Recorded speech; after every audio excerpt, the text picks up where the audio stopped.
Halo,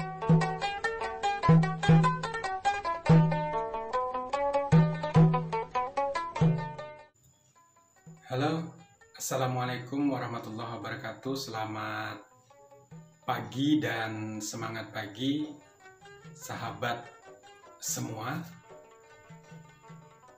Pada kesempatan kali ini, saya akan mencoba berbagi tentang bagaimana memulai menjadi seorang YouTuber. Bagaimana dengan menjadi seorang vlogger di YouTuber memperoleh penghasilan, ya, memperoleh dolar. Nah, ini karena request dari Anda semua, maka tutorial ini saya buatkan untuk Anda. Langkah pertama yang harus Anda lakukan, tentu Anda harus memiliki akun di Google. Dalam hal ini memiliki akun Google Mail atau Gmail. Mungkin Anda bertanya, bolehkah menggunakan akun yang lain? Tentu tidak bisa, ya. Google Suite saja tidak saya rekomendasikan. Kenapa? Meskipun Google Suite punya banyak kelebihan, tetapi Google Suite ini berafiliasi dengan lembaga Anda, berafiliasi dengan kantor Anda, gitu ya. Atau kalau Anda di perguruan tinggi, dengan universitas Anda, dengan sekolah Anda kalau Anda guru. Karena sewaktu-waktu Anda bisa saja resign dari sekolah tersebut, pindah sekolah, sehingga hak akses ke Google Suite tersebut kemungkinan juga akan berakhir ketika Anda pindah. Nah, makanya akun yang direkomendasikan itu adalah Google Mail atau Gmail. Ini yang pertama harus menjadi catatan Anda ketika ingin membangun channel YouTube yang kedepannya akan dimonetize atau diarahkan untuk memperoleh income, gitu ya. Sebaiknya menggunakan akun pribadi, jangan menggunakan akun lembaga, kecuali channel YouTube tersebut untuk keperluan lembaga tersebut. Nah, langkah berikutnya setelah memilih akun, tentu Anda harus membuat channel, ya, membuat channel sendiri di YouTube dengan menggunakan akun tersebut, ya. Ketika Anda memiliki akun Google Mail, maka dia otomatis bisa mengakses YouTube, gitu ya. Tinggal bagaimana akses ke YouTube ini Anda buatkan channel khusus untuk keperluan tersebut, ya.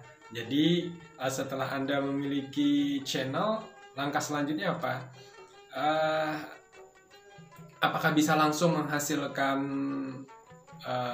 uang atau dolar dengan mengupload video? Tentu tidak, gitu ya. Tentu tidak akan semudah itu karena ada tahapan selanjutnya.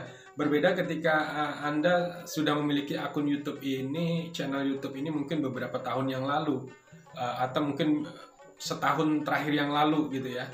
Itu masih bisa dimungkinkan. Sekarang ada ketentuan baru oleh YouTube, oleh Google, bahwa sebuah channel YouTube baru bisa menghasilkan dolar, baru bisa dimonetize itu ketika memenuhi dua syarat utama, gitu ya.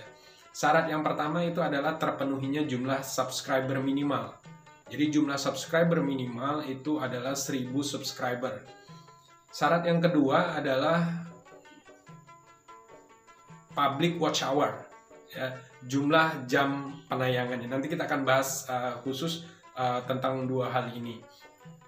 Sebelum ke sana, saya ingin informasikan, sambil membuat ini pengajuan monetize, Anda memang ada baiknya melakukan tahap persiapan dulu, ya, tahap persiapan. Tahap persiapannya seperti apa? Pertama, Anda harus menentukan topik atau tema dari channel Anda. Jadi uh, jangan luas gitu ya, lebih spesifik malah lebih bagus. Contoh misalnya tema Anda tentang memasak, sehingga konten semua itu berhubungan dengan memasak. Konten tentang make up, kontennya berhubungan dengan make up dan fashion paling jauh mungkin ya. Nah, bagaimana ketika kontennya multi topik, ini agak kesulitan Anda nanti dalam mengatur konten. Sebagai gambaran, ketika misalnya subscriber Anda ada 5.000 orang misalnya, ketika Anda mengupload dan itu didapatkan dari teknik memasak gitu ya, Anda dapat 5.000 subscriber dari video-video memasak. Kemudian Anda mencoba mengupload tentang hal di luar itu, misalnya tentang liburan. Mungkin dari 5.000 orang tidak masalah Anda mengupload tentang liburan, tetapi cepat atau lambat mereka juga akan bosan. Kenapa? Karena mereka tertarik subscribe Anda itu hanya karena memasaknya, bukan karena liburannya gitu ya. Ini yang saya maksudkan tadi, harus fokus. Walaupun sekali lagi ketika channel ini multi topik, ya bisa-bisa saja karena memang ada teknik tersendiri nanti ketika channelnya ini adalah multi topik. Seperti channel saya saat ini bisa tentang liburan, bisa tentang ini. Nanti Anda bisa bermain di playlist, video-video rekomendasi dan lain sebagainya. Artinya meminimalisasi kemungkinan para follower kita, subscriber kita melakukan unsubscribe gitu ya. Karena itu tadi, ada yang nggak ingin sebenarnya menerima video selain dari memasak misalnya. Nah, ini harus Anda antisipasi dengan lebih spesifik. Seandainya harus jauh keluar juga, jangan terlalu jauh gitu ya dari topik Anda. Itu yang menjadi catatan pertama bagi Anda. Kemudian saatnya Anda melakukan upload, karena tidak mungkin Anda memonetize ketika subscriber belum terpenuhi minimal dan public watch hour. Nah, dalam melakukan upload video, ketika Anda sudah memiliki video, nanti video ini akan kita bahas tersendiri. Tapi seandainya Anda sudah memiliki video yang cukup bagus lah untuk bisa ditayangkan, maka langkah pertama adalah menentukan judul, menentukan headline gitu ya, menentukan headline. Apa judulnya? Judulnya tentu harus menarik gitu ya. Tidak bisa Anda flat judulnya, misalnya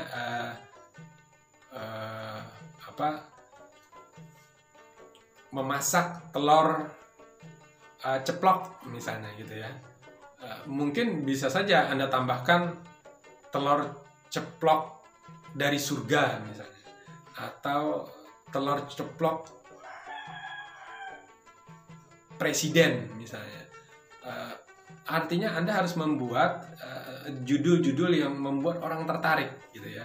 Tapi harus realistis dan benar juga. Artinya apa? Jangan sampai ketika orang tertarik sudah dengan judulnya, ketika dia melihat konten, ternyata konten isinya tidak seperti yang diharapkan. Ini juga bisa membuat orang yang tadinya sudah subscribe akan menjadi unfollow, unsubscribe dari channel Anda. Nah, tadi penting ketika Anda mengupload, tentukan dulu judul yang sangat menarik ya. Sangat menarik, yang lagi trending dan sejenisnya. Setelah judul Anda miliki, tentu deskripsi terhadap video ya. Ini penting, kenapa? Karena judul deskripsi video ini membantu orang yang masih ragu untuk menonton. Ketika dia sudah melihat judul, dia tertarik, tetapi dia perlu referensi tambahan sebelum mengklik gitu ya, sebelum menonton.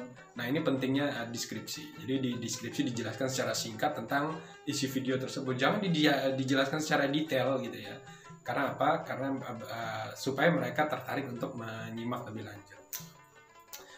Yang ketiga, setelah judul, deskripsi, adalah cover ya. Nah, cover ini penting karena banyak orang yang melihat itu dari sisi visual. Jadi ketika dia melihat cover sebuah video di YouTube, maka dia akan tertarik ya. Tanpa melihat judul, dia juga sudah tertarik dengan melihat covernya gitu ya. Nah, di cover ini hendaknya jangan terlalu ramai juga, dan ada kata atau kalimat-kalimat pemantik yang membuat orang penasaran, ya. Jadi cover ini bentuknya ada kalimat-kalimat pendek yang memantik orang untuk penasaran untuk melihat. Ini penting. 3 ini yang paling utama: judul, deskripsi, cover. Nah, setelah ini jadi, silahkan Anda upload, ya. Silahkan di-upload.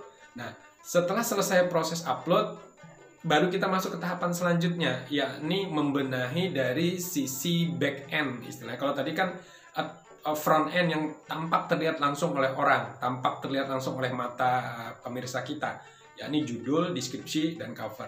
Ada yang tidak tampak, ini yang harus juga kita perhatikan. Contoh tentang tagging atau keyword, nah, ini perlu dimasukkan. Jadi kalau videonya itu tentang memasak telur ceplok, maka nanti di keywordnya mungkin ditambahkan cara memasak telur ceplok, cara cepat membuat sarapan misalnya, dan seterusnya dan seterusnya. Anda ini nanti ke depan mungkin Anda akan terbiasa ketika statistik dari atau Google Analytics yang membuat yang mengenerate statistik dari penonton Anda, keyword-keyword yang berfungsi itu bisa Anda pelajari untuk diterapkan di video-video Anda. Yang berikutnya adalah suara. Nah, ini suara begitu penting, jangan sampai suara itu kecil, gitu ya. Jangan sampai suara itu lemah, harus tegas, harus jelas. Bagaimana ketika sudah rekaman selesai, baru Anda tahu bahwa suaranya terlalu kecil, maka ini perlu proses editing untuk membuat suaranya menjadi semakin besar. Ya, jadi jangan langsung di-upload saja, tapi perlu didengarkan ulang sebelum di-upload. Latar penting juga, ya. Mungkin seperti sekarang saya buat ini latar, tadi mungkin ada terdengar suara ayam gitu ya.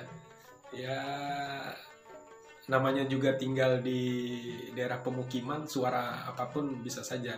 Maka merekam itu harus dalam suasana tenang, mungkin malam hari atau pagi hari, atau bisa juga saat jam-jam tidak sibuk. Seandainya suara itu muncul, ya nggak masalah juga. Jadikan itu, anggaplah sebagai sebuah latar.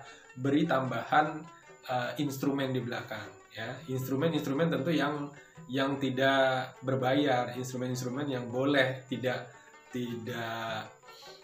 berhubungan dengan konten kreator yang lain. Kenapa? Karena nanti video-video Anda juga akan bermasalah. Tapi kita akan bahas sendiri ini tentang audio ini, ya, khususnya dengan suara latar yang memang akan berpengaruh terhadap monetize pada saat Anda menggunakan suara atau latar audio yang memiliki hak cipta, gitu ya.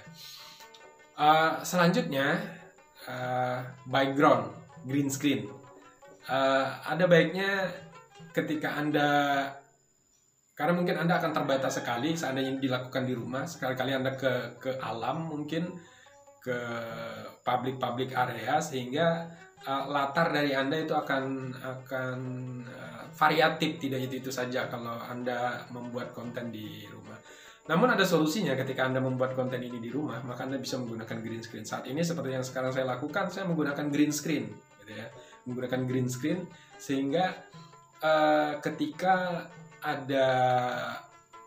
kita menggunakan green screen, ini di belakang saya adalah green screen, saya bisa mengganti-ganti latar. Jadi seolah-olah saya bisa berada di taman, saya seolah-olah berada di sebuah studio, saya berada di pantai, dan seterusnya. Nanti bisa kita sesuaikan dengan topik atau tema yang sekarang kita bahas.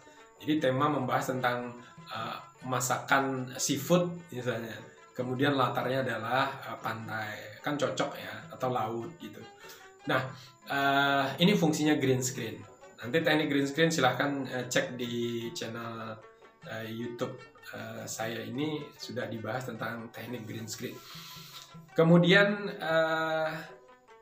yang harus Anda perhatikan berikutnya ketika video sudah diupload adalah fitur end screen. Fitur end screen ini adalah video-video rekomendasi yang kita suguhkan kepada penonton kita di akhir dari video. Jadi video ada durasi 1 jam, di akhir video nanti di menjelang menit-menit terakhir itu akan ditampilkan video end screen atau video-video yang kita rekomendasikan. Apa isinya? Bisa saja itu channel YouTube kita yang untuk subscribe, bisa saja itu video-video yang paling banyak viewernya, bisa juga video-video terbaru kita ataupun playlist. Nah, ini bisa Anda sisipkan di bagian end screen terakhir. Dan yang berikutnya lagi, pasca upload yang bisa Anda lakukan adalah memasang card. Card ini adalah video-video rekomendasi atau channel-channel rekomendasi, playlist rekomendasi yang akan tampil di bagian part of video. Jadi misalnya di menit ke-5, di menit ke-11 Anda ingin pasang, di menit ke-20 Anda ingin pasang video-video rekomendasi, akan tampil di sudut kanan atas, biasanya muncul pada detik atau menit yang ditentukan dia akan muncul.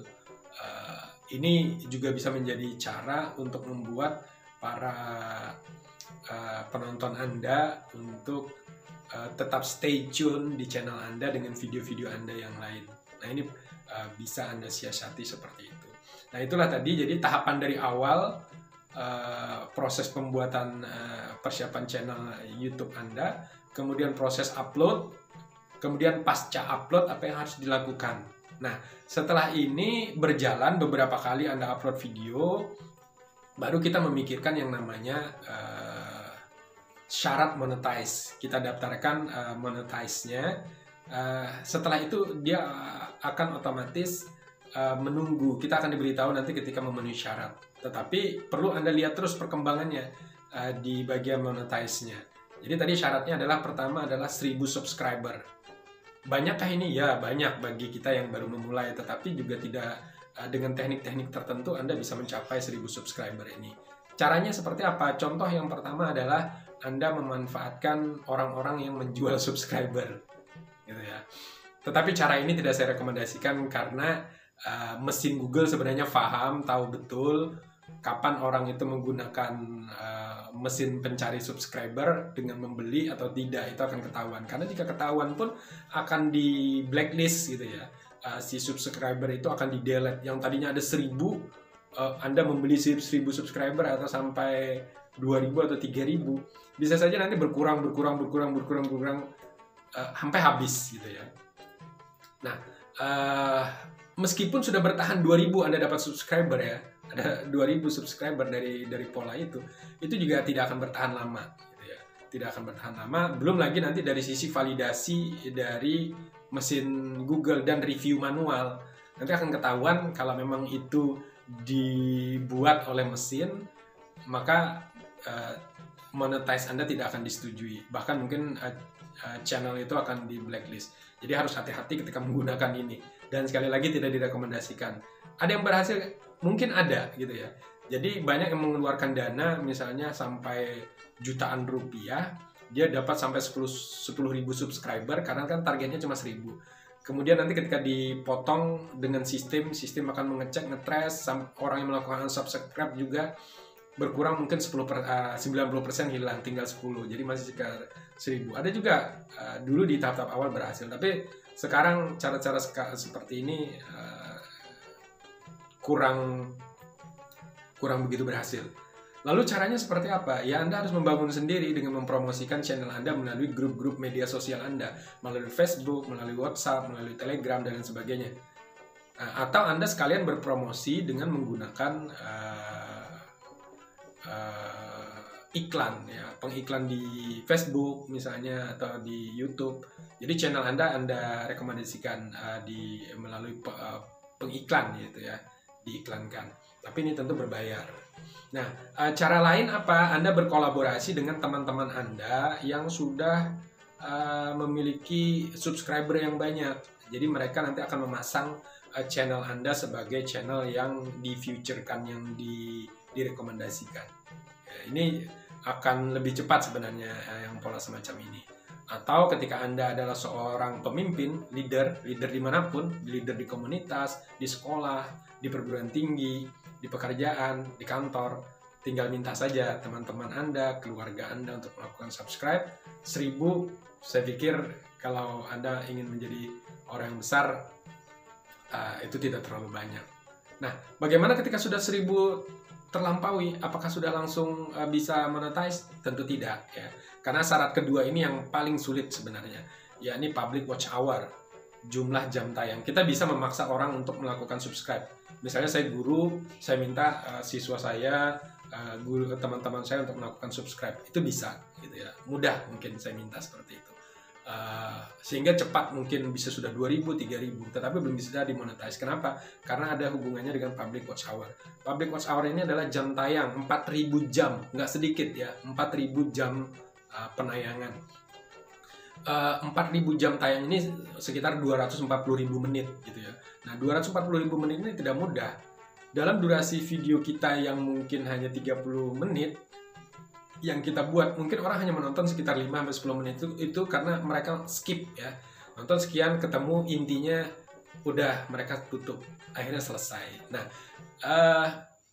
jadi cukup repot sebenarnya untuk mengejar public watch hour. Belum lagi ada persyaratan tambahan 240.000 menit atau sekitar 4.000 jam ini itu juga tidak mudah didapat, harus valid dan eligible ya, valid dan eligible ini yang sulit. Kita mungkin bisa saja jam public watch hour-nya sudah melebihi 4.000 jam, 5.000 jam, 6.000 jam, bahkan 10.000 jam, bahkan subscribe sudah ini, tapi belum bisa divalidasi karena tidak eligible. Tidak eligible itu artinya yang diakui public watch hour-nya hanya kurang dari 4.000 masih. Ini kenapa? Karena tadi rata-rata orang menonton rendah. Kedua, yang perlu Anda ingat, monetize, memperoleh dolar dari YouTube misalnya, itu yang membayar kita bukan dari Google. Bukan Google yang membayar kita. Yang membayar kita itu adalah pengiklan di Google. Gitu ya. Sambil contoh, yang dimaksud eligible ini. Jadi ketika Anda mendaftar untuk monetize, kemudian Anda misalnya mengupload sebuah video, kemudian video tersebut ditonton orang, pengiklan tidak secara otomatis akan beriklan di situ. Ada hal yang akan dia perhatikan. Contoh pertama adalah segmentasi. Misal saya punya subscriber 4.000, tapi 4.000 ini terdiri orang yang berusia 40, 50, 60 tahun ke atas. Data ini ada di Google, di mesin sebenarnya. Jadi yang subscriber saya ini misalnya usianya 40, 50 tahun ke atas. Sementara ada pengiklan yang tertarik sebenarnya untuk menanam di video kita, tetapi dia ingin segmentasi usia itu adalah usia 18 sampai 25. Artinya apa? Nggak ada pengiklan nanti. Gitu ya. Belum lagi ketika dia lebih spesifik, saya ingin perempuan misalnya.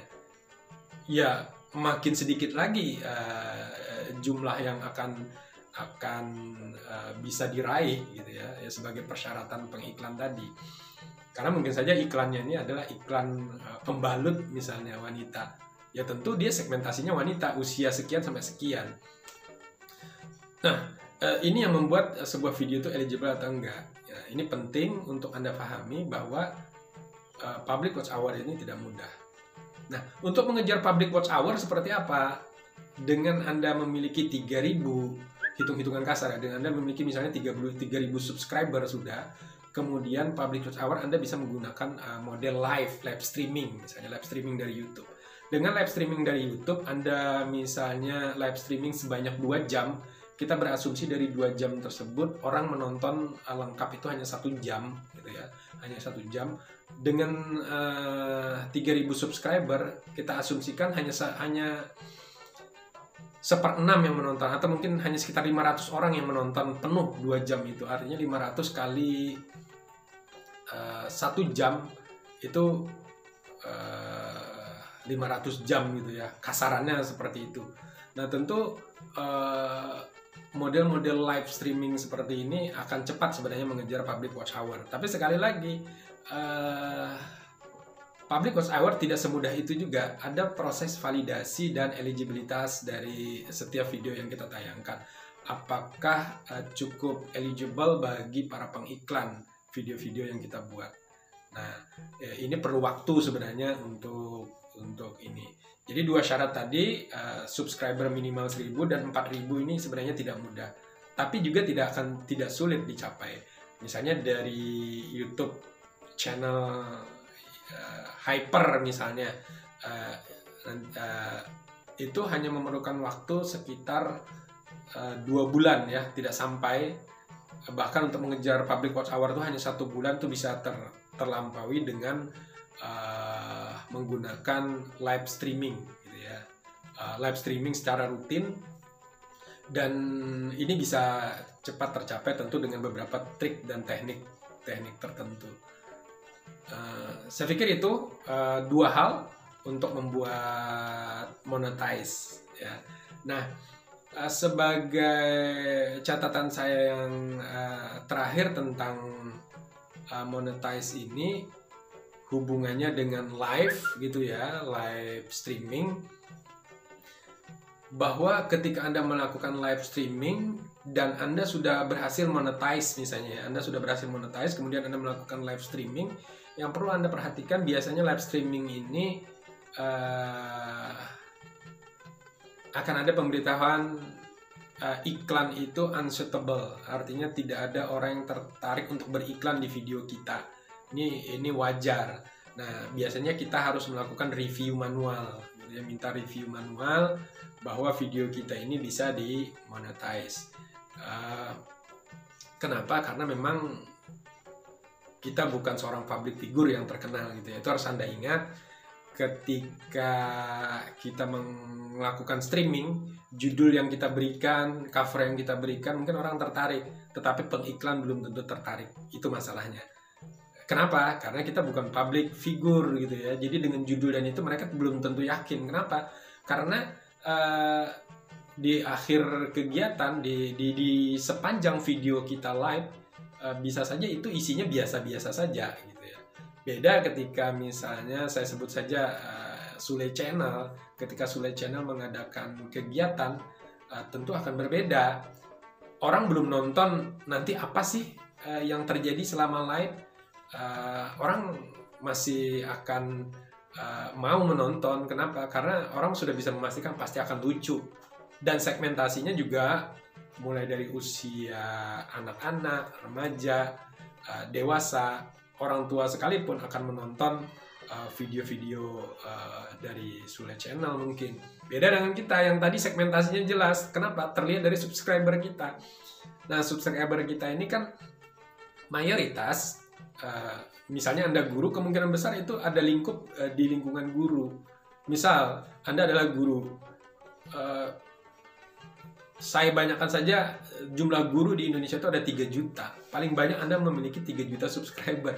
Itu kalau semua guru di semua segmentasi ya, menjadi follower Anda, subscriber Anda. Jika tidak, maka akan sulit sekali sebenarnya untuk mendapatkan subscriber yang bisa terus bertahan untuk bisa menghasilkan monetize ini. Nah, untuk itu perlu Anda menjaga subscriber Anda, follower Anda ini meskipun sedikit, bukan dari jumlah subscribernya sebenarnya, tetapi dari intensitas mereka, ketertarikan mereka dengan video-video yang kita tonton. Ya.